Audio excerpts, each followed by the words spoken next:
for how you have shown us your face and your love.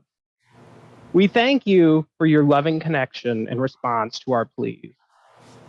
We ask that you transform our sorrows into praise, that you, Lord, bring our lives into your work and your love to the people. We ask for all these things in the name of your Son, Jesus Christ. Amen. May the peace of Christ be with you. And also with you. Oh, sorry. I forgot the Lord's Prayer. Take two. Take two. I invite you all to join me in the Lord's Prayer. Our Father in heaven, hallowed be your name. Your kingdom come, your will be done on earth as it is in heaven. Give us this day our daily bread, and forgive us our sins as we forgive those who sin against us. And do not lead us to the time of trial, but rescue us from the evil one. For the kingdom and the power and the glory are yours forever. Amen. And now may the peace of Christ be with you.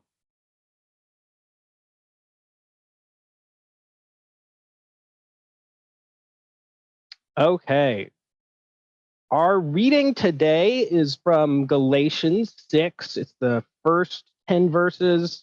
This is the end of the letter, and it's just sort of the first part. I kind of feel like the second part reiterates a lot of this first section, so I chose to focus on this. Brothers and sisters, if someone is caught in a sin, you who live by the Spirit should restore that person gently. But watch yourselves, or you also may be tempted.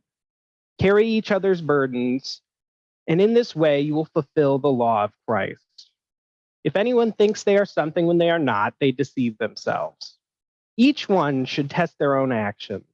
Then they can take pride in themselves alone, without comparing themselves to someone else. For each one should carry their own load. Nevertheless, the one who receives instruction in the word should share all good things with their instructor. Do not be deceived. God cannot be mocked. A man reaps what he sows. Whoever sows to please their flesh, from the flesh will reap destruction. Whoever sows to please the Spirit, from the Spirit will reap eternal life. Let us not become weary in doing good, for at the proper time we will reap a harvest if we do not give up.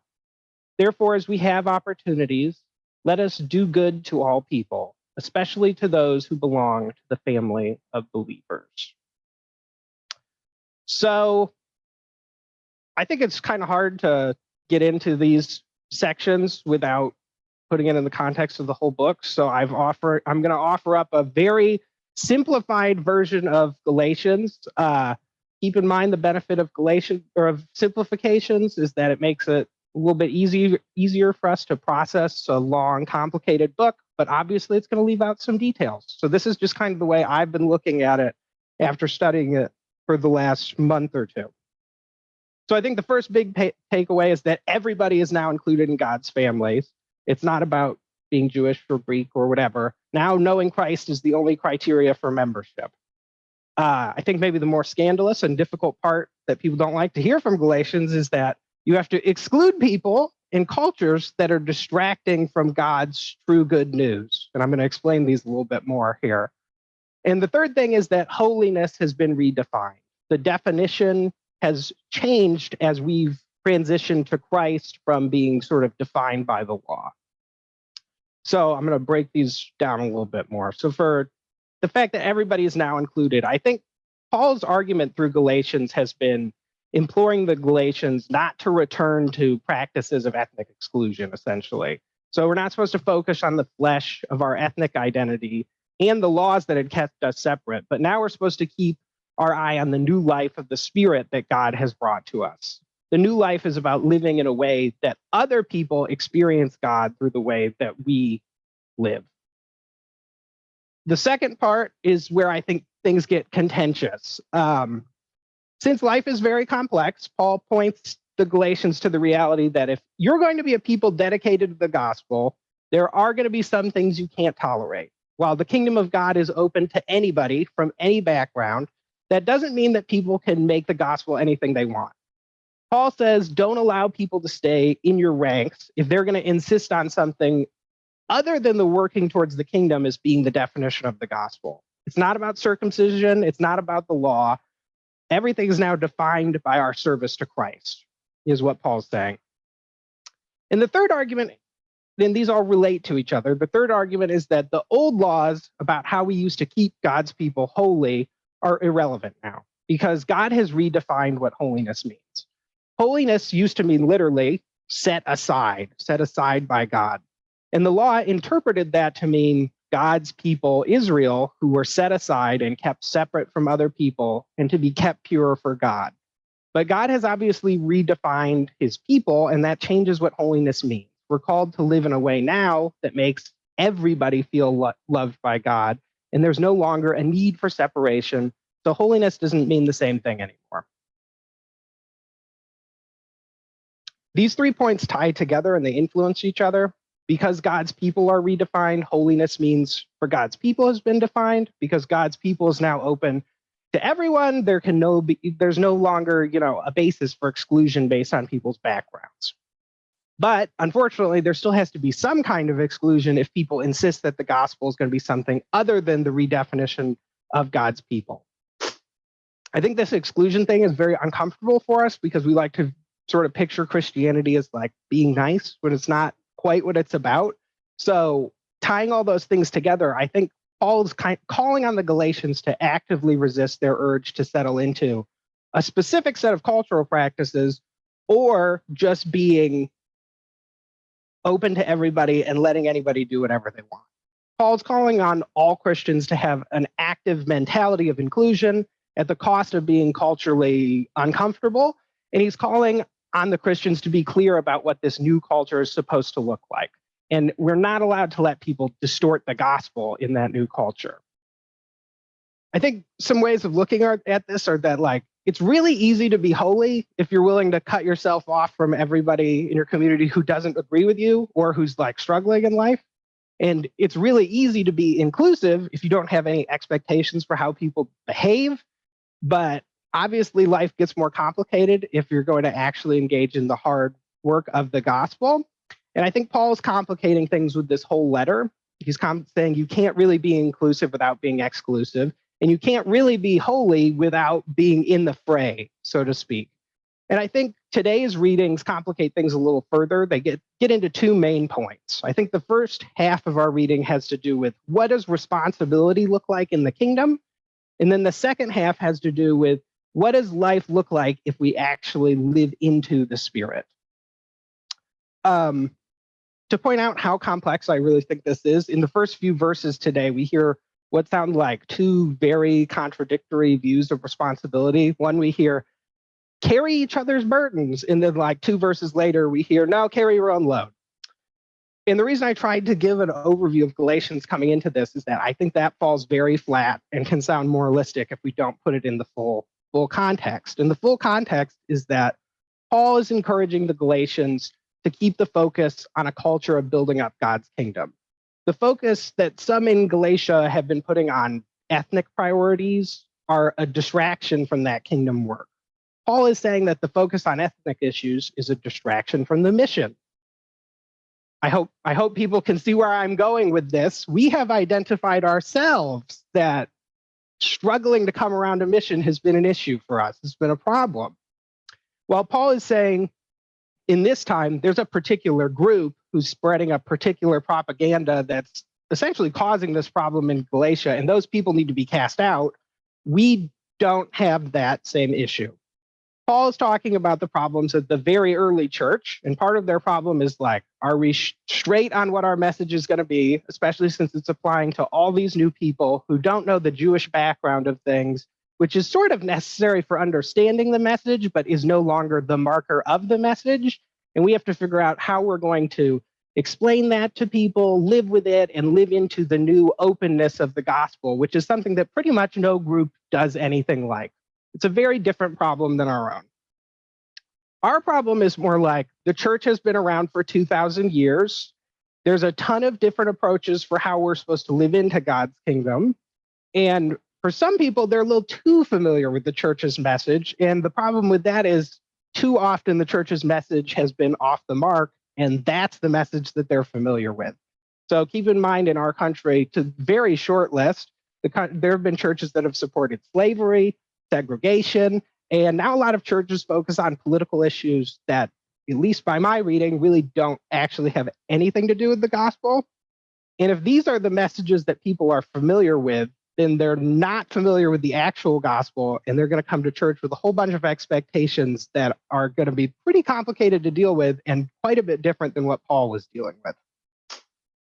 For our own church, we've been around for 150 years. The church has gone through a whole bunch of different cultures, a whole bunch of different eras of church management and different expectations. And all of those old cultures are not really applicable to the era anymore. And I think that general secular culture that we live in sort of fills the gaps where that old culture has ceased to function. In our discussions, I think it's become pretty clear that it's difficult to change culture. And I think we can see that in what Paul is saying, since he's writing a pretty angry letter about the subject. And I think pretty much all churches today have been slow to adapt to the wider culture's abandonment of church as a focal point. Some of you will remember, 70, 50 years ago, there was a time when everybody in town went to church, and that's not the case anymore. Now we have a mixture of ways of operating that was meant for a time when everyone went to church, whereas the people we're appealing to have never been to church, or they've been to churches who are not exactly sharing a wholesome gospel. So instead of casting people out, what I'm arguing for is that we have some sort of cultural cleaning up to do. We have to get straight on what hasn't worked for us and what we need to do to make the church work in the future. And I think today's scripture helps with that. I think it focuses on what responsibility looks like in the church and how we live into the Spirit. And I think those two pieces are helpful for understanding the main takeaways for Galatians, which I'm going to restate in sort of practical terms here, which is, how do we invite everyone to the church? How do we ensure that we're actually living into the gospel?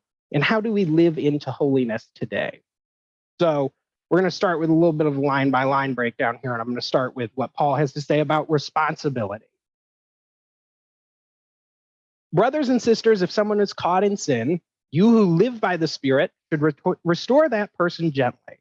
But watch yourselves, or you may also be tempted. Carry each other's burdens, and in this way you will fulfill the law of Christ. So carrying each other's burdens is how we live into Christ, Paul says. Paul ties this directly into restoring those of us who are caught in sin. To me, this implies pretty clearly that each of us is going to be caught up in sin. Each of us is going to be missing the point of the gospel somewhat frequently. And carrying each other's burdens means helping each other escape these fairly regular, inevitable misdirections.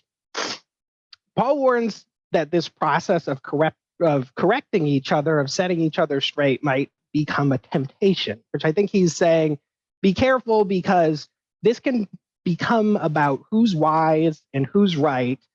But the reality is it has to be about everybody being in unity around God's message. And we have to support each other in coming to that clear message if we're going to actually have that unity. So Paul's saying that our primary duty in caring for each other's burdens is to make sure that we're on the right track, that we're all focused on what God actually intends. And I think this is something that we don't do well. And I think that ties into the culture of our country as a whole. The culture in the US is very much about being independent, and all too often that means being right and not needing anyone else. And that's pretty much the opposite of the gospel message, which is telling us, like, you better buckle up because you cannot become whole on your own. And it's going to involve a lot of course corrections and being set straight by your community, which I think is pretty much the opposite of what we hear at large. And Paul goes on here. If anyone thinks they're something when they're not, they deceive themselves. Each one should test their own actions. Then they can take pride in themselves alone without comparing themselves to someone else. For each one should carry their own load. So this is that line that I think can sound a little complicated and confusing to people. Before, it sounds like Paul was saying, carry each other's burdens, and now he's saying, figure it out yourself. I think that's kind of a simple way of looking at it. I think what the heart of it is to borrow from a later verse, Paul is saying that it's mocking God to pretend that we're something when we're not. It's mocking God to pretend that we can bear our own loads when we never really have. If everybody takes a look at their own lives for like 3 to 5 seconds, did you really build yourselves up? I would suggest that we never really carry our own loads. And I think the idea that God works in our lives and empowers us to do things is pretty much testimony to the idea that we don't really do anything on our own, which is out without getting into the idea that God has set up a church of people to support us, which kind of implies that it must not be about carrying our own loads. So what I think Paul is saying is, before you go around correcting others, make sure that you're on point yourself. You should test your actions. Everybody should test their actions. But what I think Paul means is we should ask other people to make sure that we're in unity about how we're seeing things is like the correct way, is how the reality is, and it's in tune with what God wants. Make sure the community is in unity before we correct somebody or something for a way that's not actually true. Paul says to take pride in ourselves alone, which I think is another one that sounds a little weird, but I think what he means is we can take pride only in our weakness, only in the work that God has done in us, for which we would never want to compare ourselves to anyone else, because the work that God has done in us is particular to us. It's from God's love, and it's for us alone. He's healing something that was particularly wounded about us. So when we take pride in ourselves, we're taking pride in the work that God has done to heal our particular wounds, to build us up particularly, so that we can contribute that to the community. Carry the load God has gifted you with, because God has gifted it just to you. If you don't live into that gift, if others don't help you live into that gift, then the community loses that gift. But don't think that it was ever something that you did on your own. It's God who carries it with us. It's God who intends that there be a church to help us all along. So kind of in the same way that you can't be inclusive without being exclusive, and in the same way that you can't be holy without being involved, you can't really be responsible as an individual without being responsible as a member of a group. Creating a community that's focused around building each person's unique gifts so that the community is better able to see what God intends is like the point of being in church. We need everybody else to build us up so we can build them up, and it's this deepening, spiraling thing. And I think that's what Paul is calling people to do in Galatians. He's saying, create a culture that focuses on this, that focuses on the work of building people up in God's work. And if people are saying that's not the point, or we're not called to do anything, or I can do it all on my own, they need to be corrected. And if they can't be corrected, there's a big problem. And I think this goes for cultures as well. We can't simultaneously say, God's kingdom is about a community of mutual dependence where people only come to fullness by participation, as well as saying we're all independent and can just do what we like and nobody can tell me what to do. That, I believe, is mocking God. And we can't live into both of those options at the same time. Now, there's a line here. Nevertheless, the one who receives instruction in the word should share all good things with their instructor. I think that can feel a little bit like a distraction to some people.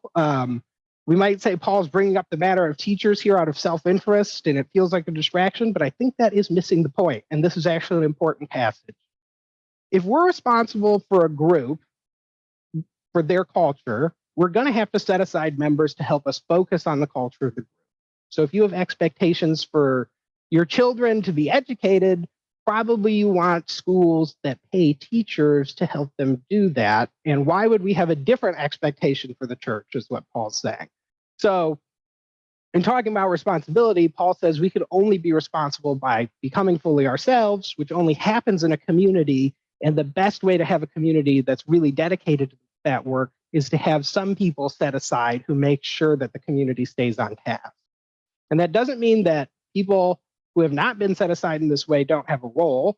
And it doesn't mean that people who've been set aside for the role have like super gifts or are better than other people. It just means that the community sees the need to support people in particular to focus their energy on this important task. So this is Paul's sort of view of responsibility, which I think is very complicated. It's a communal and an individual affair that's going to take a lot of our time to sort out. And I think he ties in this idea of living into the flesh or the spirit to make it clear that we can only do it by living into the spirit. So the next phrase is, I really like it, very strong. Do not be deceived. God cannot be mocked. A man reaps what he sows. I think this is basically just saying we become what we focus on. We become whatever it is we live toward, and there's no real other way to live. We might not understand what we're sowing, and we can be deceived, as Paul says earlier, but you can't deceive God. There's no way to reap from the Spirit if we've only ever sowed into ourselves. We can't expect to become something if we don't actually live towards that. So I think Paul's saying, here's a test for you. What you sow is going to show what you've been reaping. It's not an empty prosperity gospel promise. Paul is talking in big, grand scale. If you choose to sow by the flesh, you're choosing to work alone. And if you sow by the Spirit, God's going to join you in that work. Whoever sows to please their flesh, from the flesh will reap destruction. This is not prosperity gospel talk, as I've said. God isn't Santa Claus. God doesn't bring riches to the good and coal to the evil. This is big, large-scale, universe, community stuff. The evil in our lifetimes may reap plenty. They may have good stuff, and the poor might suffer because of that. But God has made clear to us that how we live is going to be determining whether we live towards selfishness and destruction or towards God's kingdom on earth.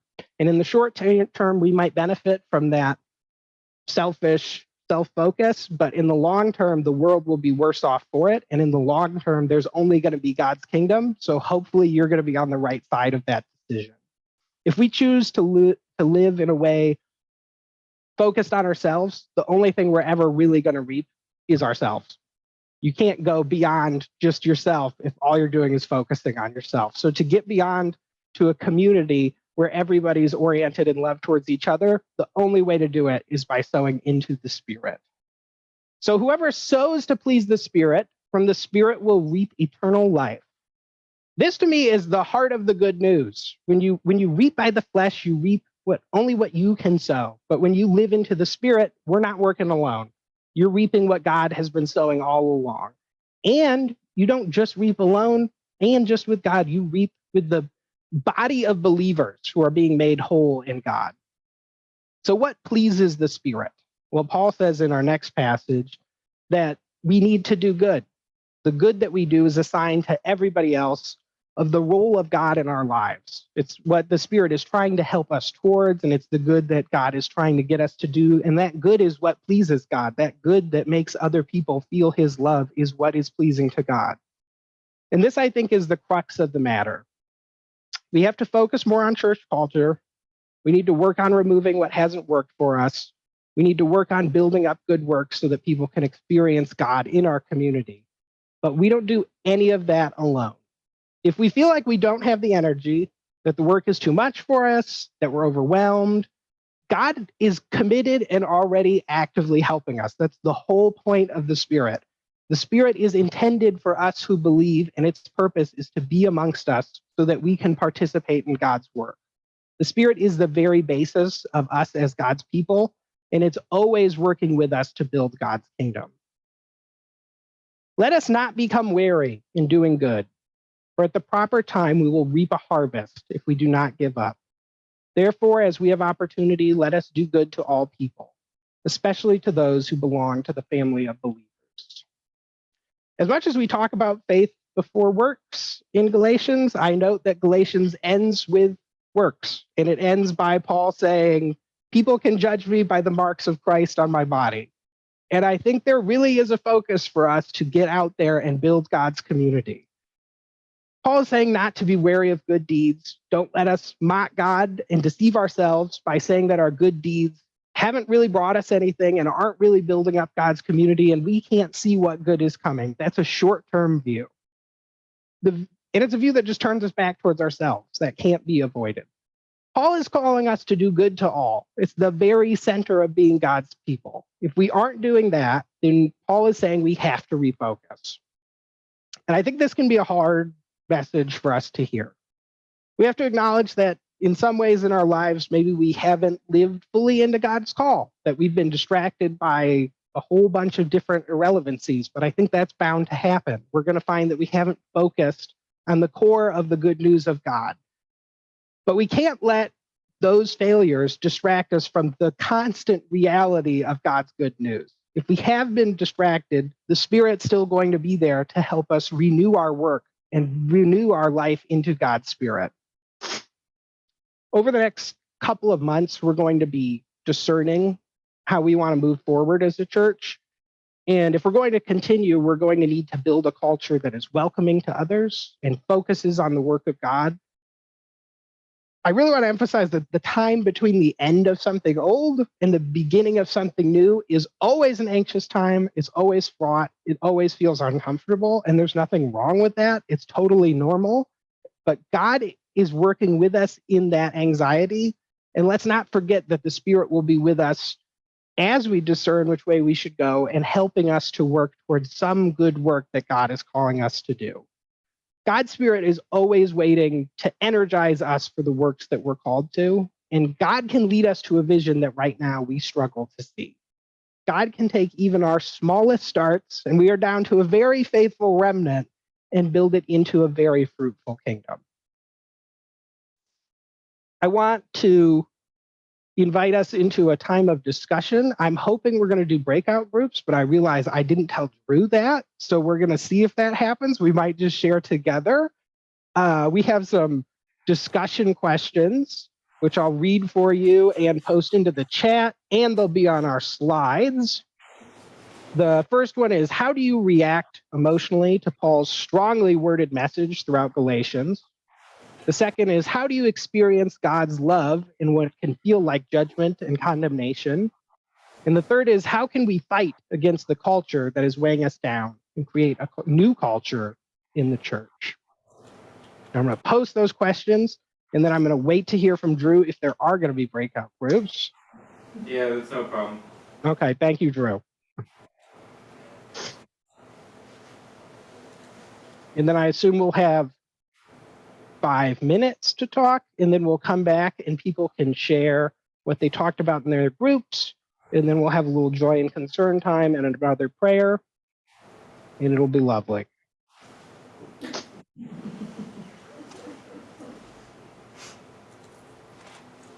All right, see you all in 5 minutes.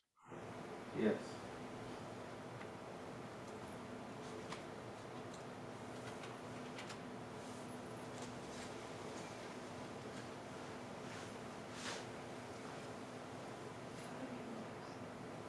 Can you gravitate towards one?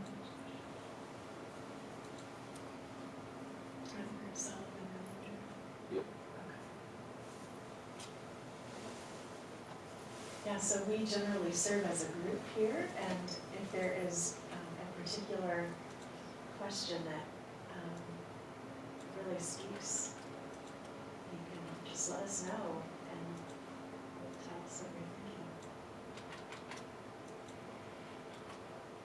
I like the part where he said, because it seems counterintuitive, the part about you do it on your own, because it seems very obvious from the rest of the letter that you're doing it on your own, but you're doing it with God in you and in your relationship with God. And I like that because it does put some responsibility on us as individuals. Like, you have to have that relationship, and you have to do something yourself to have a relationship with God and to bring that to other people. So I like that part. It was kind of different than what you kind of usually think about seeing in the Bible.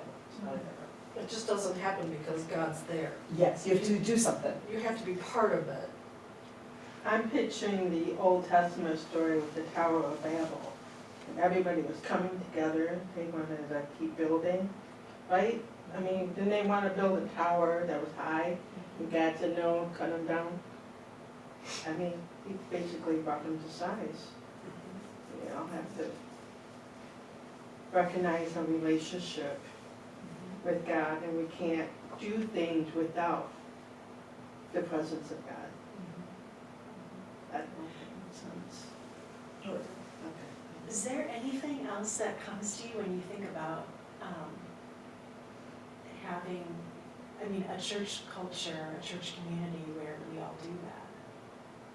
I mean, where we really Is there more that goes along with what you're honing in on? That you see or feel or envision?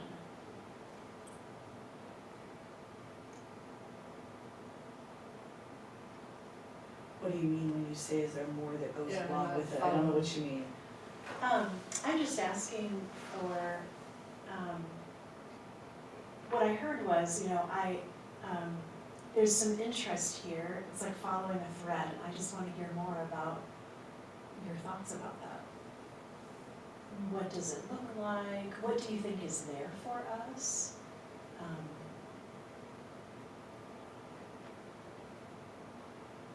What would it take?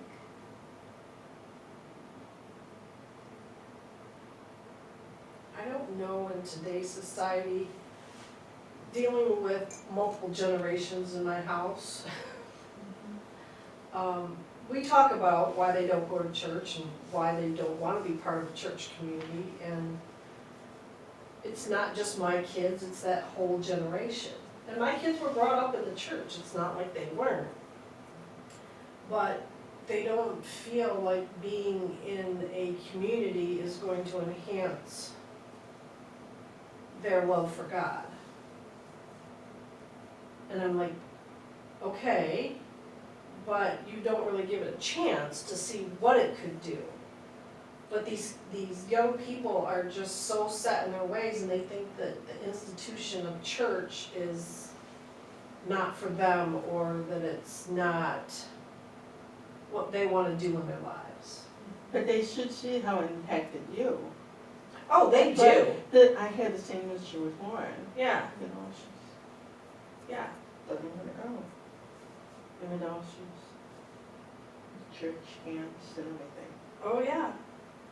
I mean, you can give them everything that you think that they want, but it's like a horse. You can give them water, but you can't make them drink it. So the people have to be willing and open to be part of a church community. If they're not, there's nothing that we can do other than keep trying and opening the door and leaving it open. I mean, my kids and I, we talk about God and our experiences all the time. And they're very God oriented. So I know it's in there. I think a lot of the issue with Generation Z, because I'm around them weekly. I think a lot of it is that they see the perception that the church has had in the past, right? That the church is this hateful group, and they don't want to be associated with a group that's hateful. So they would rather worship God on their own, if they're going to, than be a part of a group that has so much hate centered around it. Especially if they're on social media, all that. I mean, even without the social media, they just don't want to be associated with hate.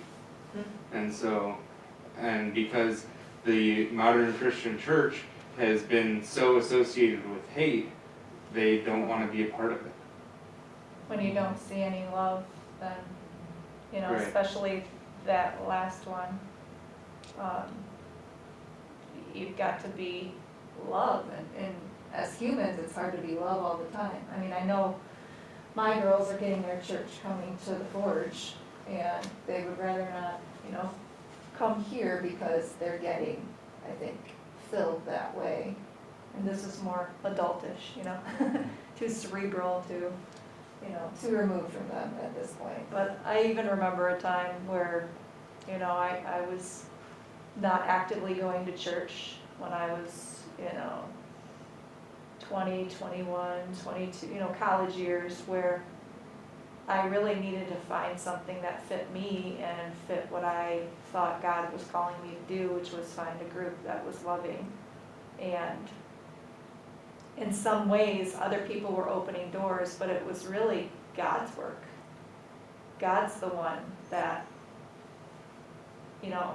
led me to where I ended up. It wasn't really the people around me. It was more of the doors were provided, people were opening People But were you have to be saying, willing to walk here, here, through here. that door. and that comes from the spirit inside yourself, which is Right. God work.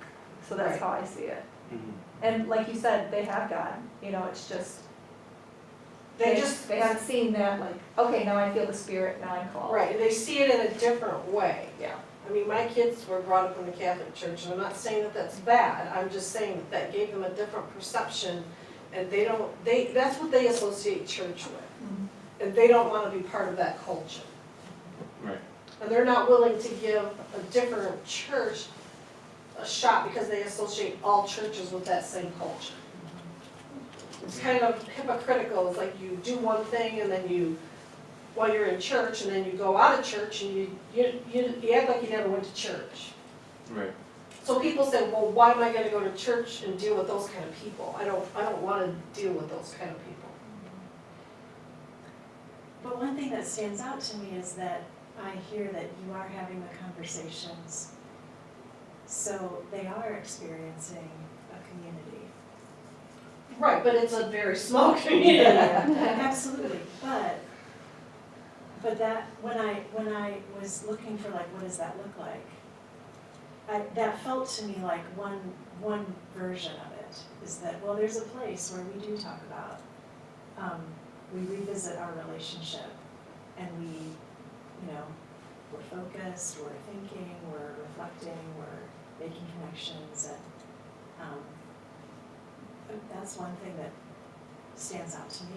Sounds like the Forge is another place where that happens for some of the young people, at least in this congregation and in the Lutheran Church. We had a conversation, I was with my son and his family yesterday, and my 18-year-old who goes to U of M, he was home on spring break, and I don't get to see him as often anymore. The family always joked, the other grandkids always say that he's my favorite. I'm like, you're all favorites, I all love you differently, but he the most, I will have to say, he the most reminds me of my Nathan. So much, it's just uncanny, and he's not even blood related, so I don't know, I think that Nathan's spirit's in him. But we were having this interesting conversation because he's gay. He feels that he's not going to heaven, he's going to hell because God doesn't want gay people. And so we kind of got into this little discussion, and I said, no. I said, that is wrong. I said, God wouldn't have brought you into this world if he didn't love you and want you in this world. You have a place.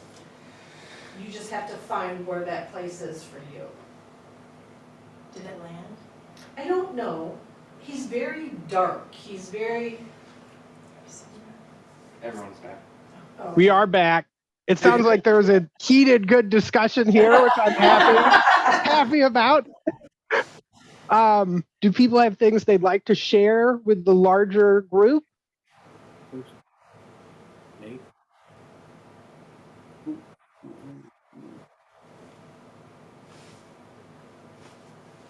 I'll share. Our group was talking about getting a vision for the church that's in line with the gospel, and the struggle to do that. I have been extremely inspired by reading about past missionaries, especially Amy Carmichael, who was an English missionary to India for most of her life. And what she did, which was very effective, is she prayed and asked God to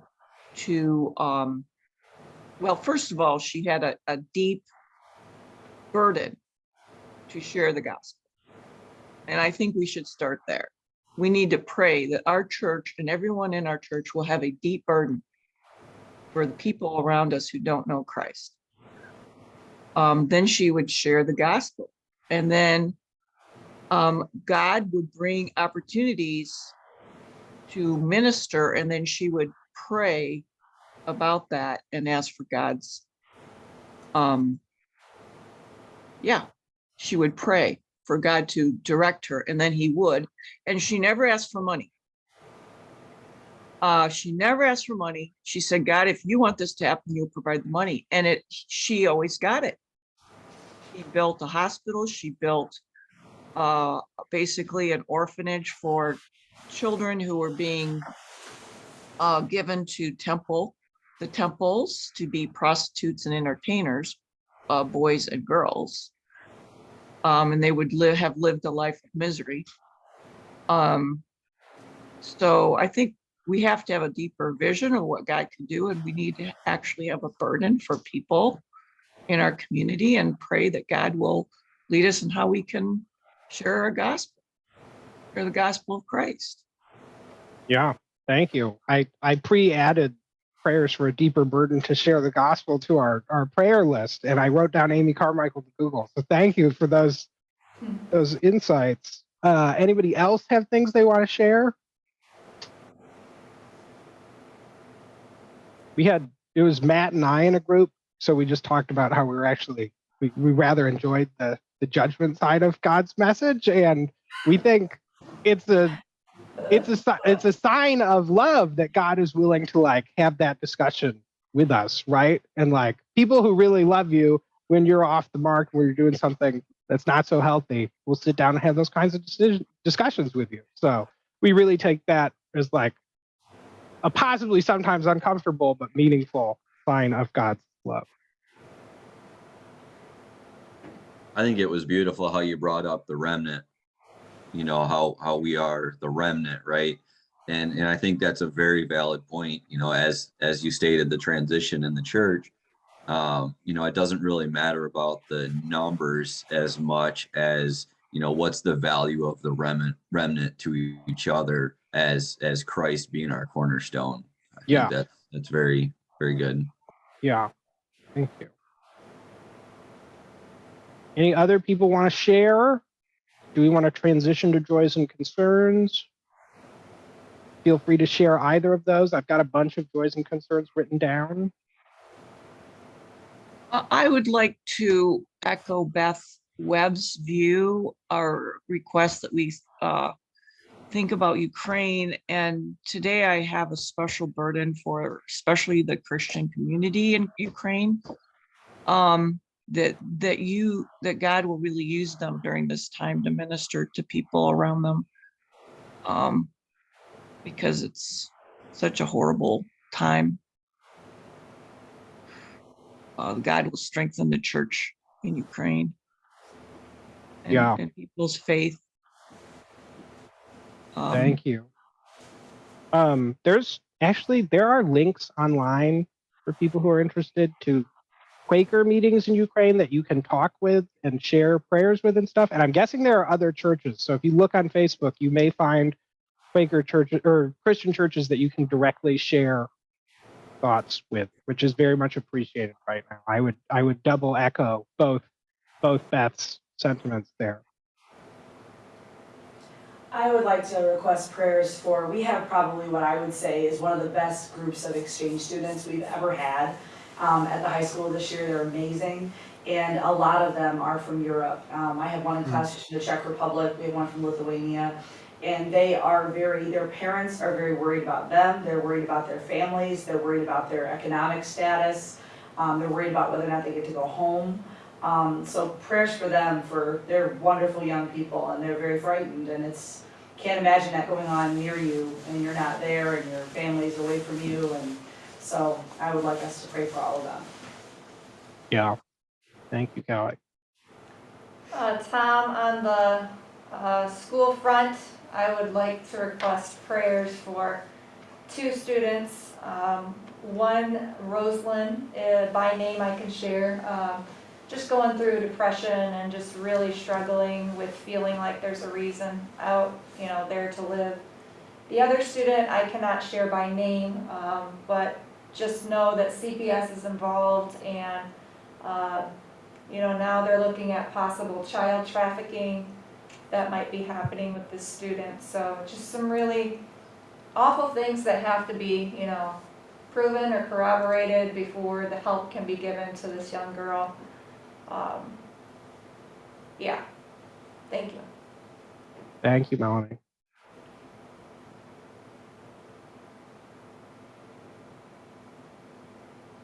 Any other joys and concerns?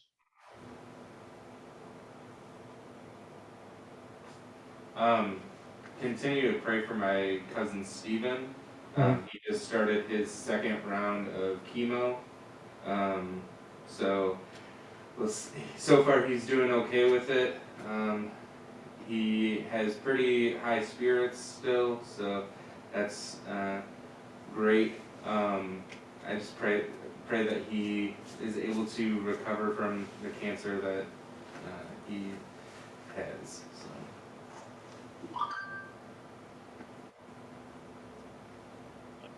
Prayers for my sister-in-law, Fran, who is a widow. She is widowed and dealing with the loneliness experienced from the separation of her husband through death. And I think we should pray for all who are separated for any reason, death or otherwise, and the loneliness that goes with the separation. Prayer for the peace that only passes all understanding through Christ. Thank you, Ron. Thomas, could you also say a prayer, a joy for my nephew Rusty, who got married? That was a nice celebration of love, and just thinking about widowhood brings that to my mind. And prayers for anyone going through cancer. My friend Lori still battling cancer. Thank you, Mel.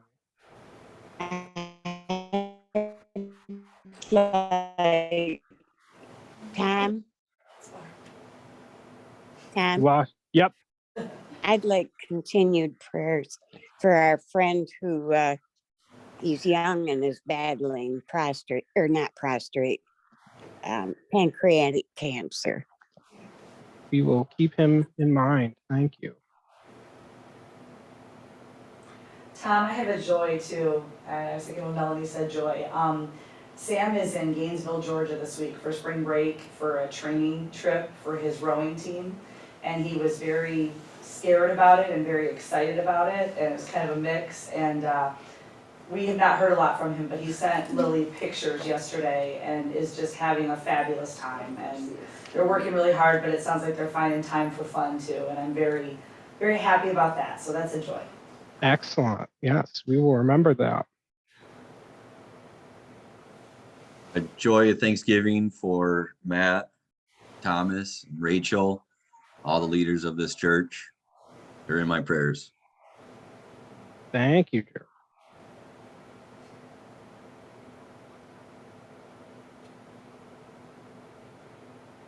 All right. Well, I have one final joy to share, which is that Jade and I are expecting a baby girl in September.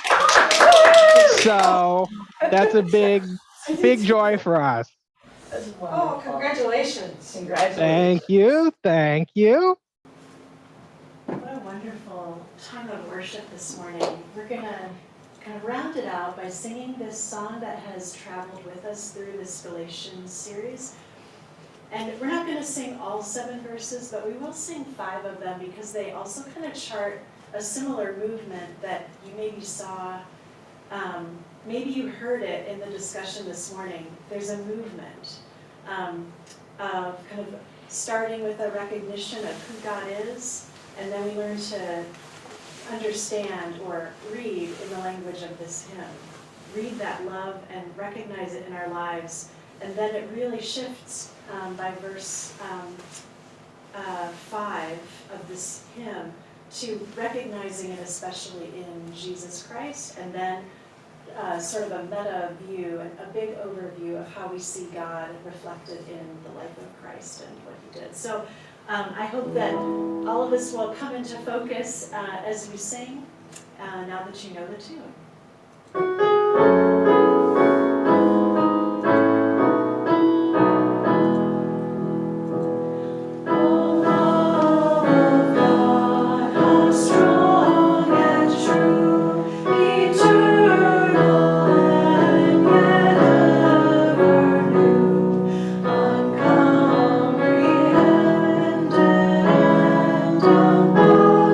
Beyond all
Well, may the love of Christ be with you in the coming week.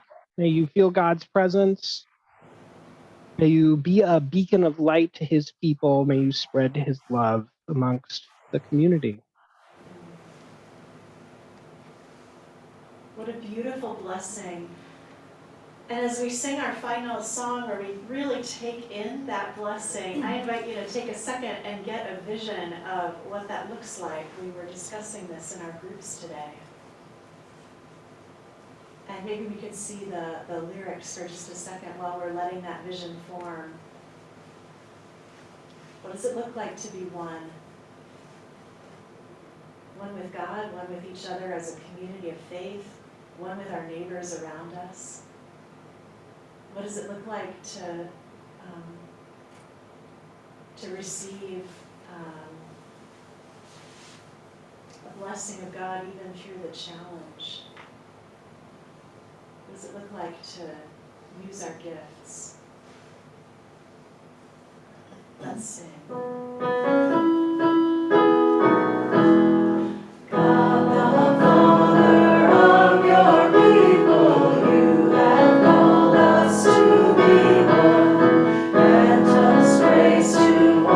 Together in the joy of Christ your Son, challenge